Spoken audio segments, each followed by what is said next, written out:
Into the Breach is a puzzle game wearing the skin of a tactics game by FTL developers Subset Games about being a squad of big robots. Killing the giant bugs called Vek is an integral part of the gameplay loop, but is only your secondary objective in any given mission. Your primary objective is to protect the citizens and integral structures of the planet. You do get experience from killing Vek, but your major upgrades come from the funny money earned by completing the objectives on each map. Break the dam, save the train, watch out for tanks. The separate health bars of each mech replenish after each mission, but the grid health bar is the one you need to worry about. When it's gone, the run is over, and you have to pick one of your 3 pilots to send back in time to try again. I prefer playing on easy mode because I'm not very good at tactics games, and it leaves me some leeway to get a little stupid. Only one Chivo is locked by easy, the Chivo for beating the game on hard. Otherwise, you can play the whole game without negative consequences mechanically. However, playing on easy also makes me not a true gamer, so nobody should listen to me. For those familiar with FTL, Breach is surprisingly forgiving. As mentioned, your mech's health is essentially infinite. Even losing a pilot doesn't kick the mech out of your run, and unlike system health, mech health doesn't drain your grid health. Movement can be reset as much as you want until you make your first action, and if you make a mistake you can always reset your turn. By completing certain objectives successfully, you can replenish your grid health, which buffs its own defense stat when it receives overheal. Macro elements of the game design have been pared down to streamline the experience.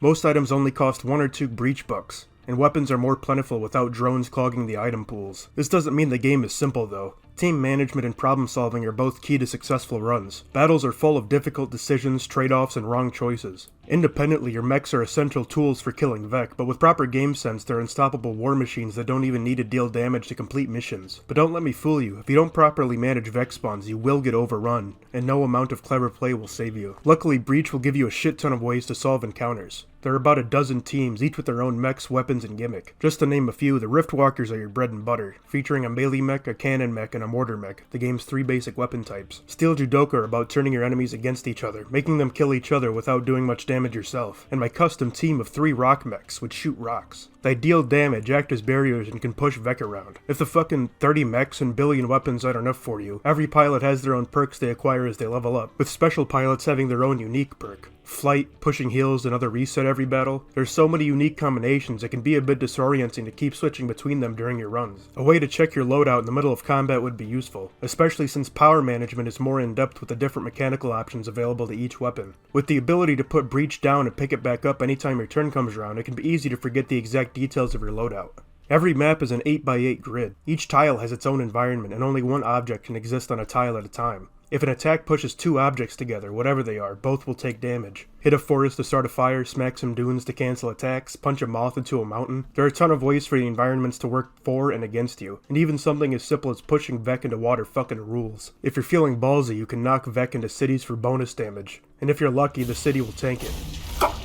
Breach features plenty of personality for its pilots. There are a few different lines for randos, but every special pilot has unique lines for every situation. Not only are the other squads fun, they're fun in different ways. I had to start over in Breach to record this video, and I was struck by how boring the Riftwalkers is. It has a Prime and Brute mech, which both pretty much serve the same function. They're your damage dealers, they just sit in different spots in the field. Primes want to get in the Vek's business and knock him around, but Brutes want to hang back and leverage their position for more field control. Ranged mechs on the other hand hang in the back lines. If the back row is empty, they have a clear shot anywhere on the map. Science mechs are mainly focused on positioning and statuses. The most common science mechs will move enemies around the battlefield to better control Vek without doing much damage. More complex squads will encourage using science mechs to boost the damage output of your real damage dealers. My new favorite squad is the bomber mechs, which are absolutely broken when played effectively. The AP cannon is a little unwieldy at first, but when properly paired with bombings and the exchange mech becomes extremely powerful, capable of dealing up to 8 damage to a single target, in a game where the health cap is 7. Graphically and musically, it's passable.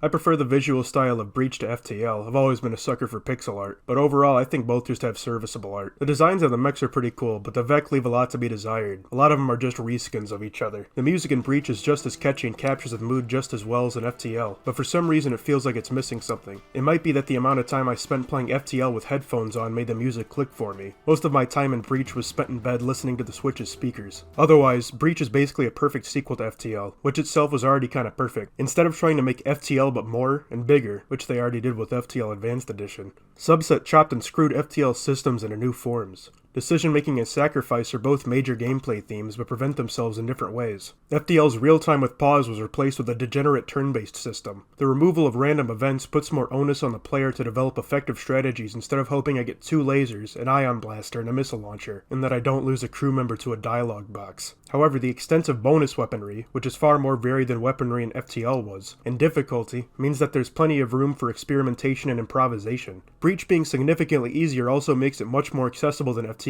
The single most common comment I hear about FTL is that even with over 100 hours and years of off and on playing, many people have never beaten the Rebel flagship even once. Overall, this is just a good fucking game. Matches play less like strategy battles and more like ever-changing puzzle boxes. Every move a Vec makes has drastic effects on your decision making, and nothing feels better than perfecting a mission. The variety of missions, mechs, weapons, pilots, and enemies means that not only are any 2 runs never the same, but you have a ton of variety for personal expression in your playstyle. Thanks for watching my fucking video. If you like it, you can press the like button. You can press the dislike button if you don't want it in your playlist, because they both do the same thing. And you can subscribe if you want, I guess. You don't need to use the bell. I don't use it because I think it's annoying. If you want to support me, find me at your local burger joint on a Sunday afternoon and slip me $1. Do not interact with me otherwise, because I will not respond.